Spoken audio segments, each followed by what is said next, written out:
Welcome to Palace of the Core. My name is Stephen Dawes. You better strap yourself in for this one because it could be a long episode.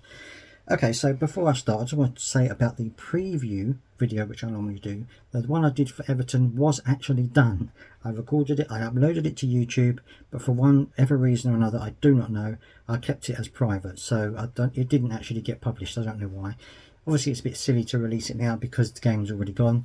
But just to let you know, I did make one, but unfortunately, it didn't go live. Anyway, so a lot to unpack in this game, and it's interesting because I think that this is one of those games where it's always been a bit of a tight game between us and Everton down the years, and I thought it was going to be again. If you remember, I actually don't remember because I didn't publish it. In my prediction, I said 1-1 was going to be the result, so I was wrong. But it was one of those games where it was such a roller coaster and didn't really have to be. But anyway, I'm going to get into it.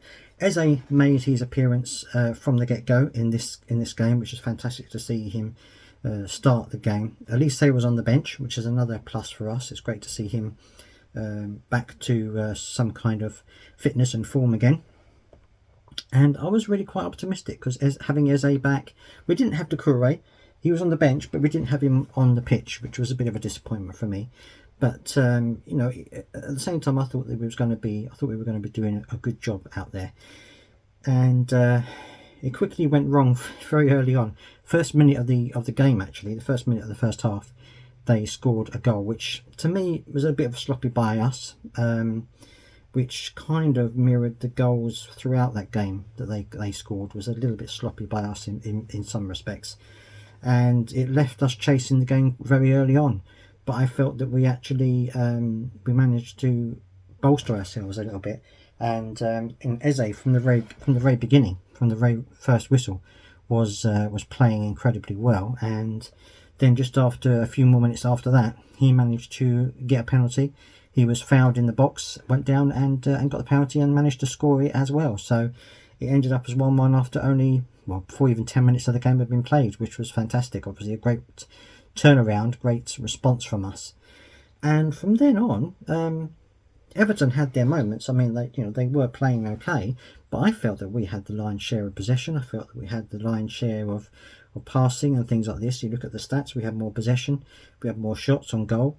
I didn't think that Sam Johnston was overly worked apart from the goals. I felt that he was dealing with everything fairly well. The defence was dealing with everything that was thrown at us fairly well, and we were actually doing well. Eze was in the middle there, and he was dictating a lot of the play. He was passing the ball around, and we were trying to get runners onto the ball and things like this.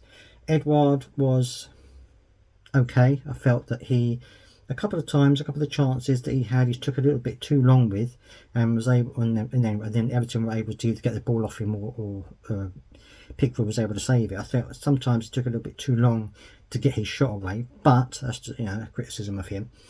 But in the first half, I felt that we were playing really well. We managed to get to half time at 1-1, and I felt at that point that we were certainly playing well enough to get a goal in the second half and maybe win the game. As it turned out, it didn't work that way, and in the second half, again, fairly early on, after a couple of minutes, Everton made it 2-1. Now, this was a little bit of a disappointment for me, because I felt that, the Everton player took the shot. It was a good shot. It ricocheted off the upright, came back out, and Everton were the first ones to react to it. There were Palace players around. The Palace players just seemed to be standing and watching it. They were ball watching. I think they expected the ball to go in the back of the net or something like that, because they just didn't do anything, and the Everton guy received the ball back and hit it in the back of the net, and we just were standing around. So that was a bit disappointed by that.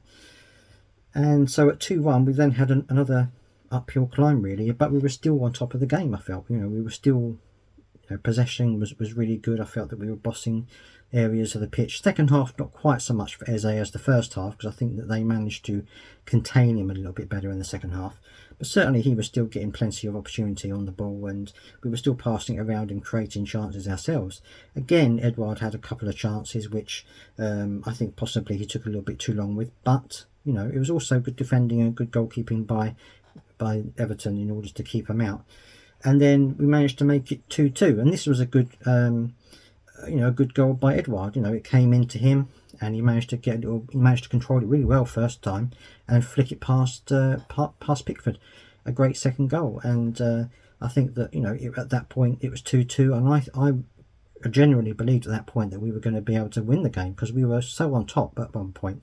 We were having such a lot of possession, and there was times when we were just pinging the ball around in their box, but we were just lacking that final shot on goal, that final finish to the game, that final finish to the move that we were making. So it carried on that way, and it was 2-2 for a while, and then towards the end of the game, unfortunately, Everton got the third goal, which again was for me a little bit of players not concentrating. I know that Will Hughes was really annoyed that we considered this third goal. Perhaps he could have made a bit more of an effort running in with the player who ultimately got the ball, but at the same time, again, it was just players standing around, not actually trying to close him down, that I think was the biggest problem there. So it was a mistake. It was like lapses in concentration, I think, gave Everton the chances that they ultimately took, and we didn't. We had chances that we didn't take. They had chances and they took them. So I think that was the difference on the day.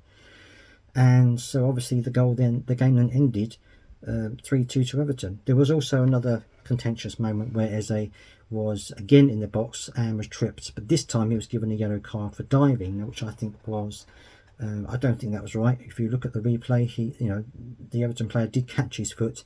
Maybe he went down a little bit too theatrically and convinced the referee that he was diving. I don't know, but for me it did look as though it was a genuine penalty. But obviously I'd love to hear your thoughts on that down in the comment section.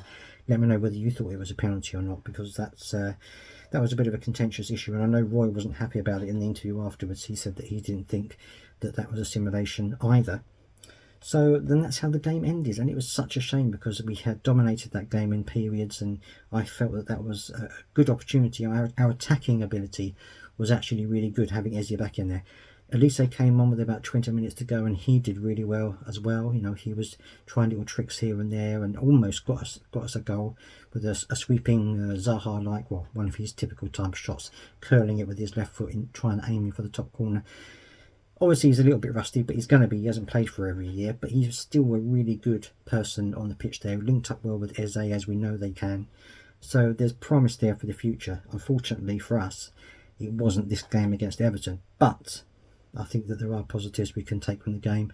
We've got 20 minutes of Elise, we've got 90 minutes of Eze, and hopefully that's going to be time in the bank for them. Hopefully they won't have suffered any problems from that game, and they'll be able to get into the next game after the international break fully fit. Elise should be even more match fit by that time, doing more training until the end of the international break.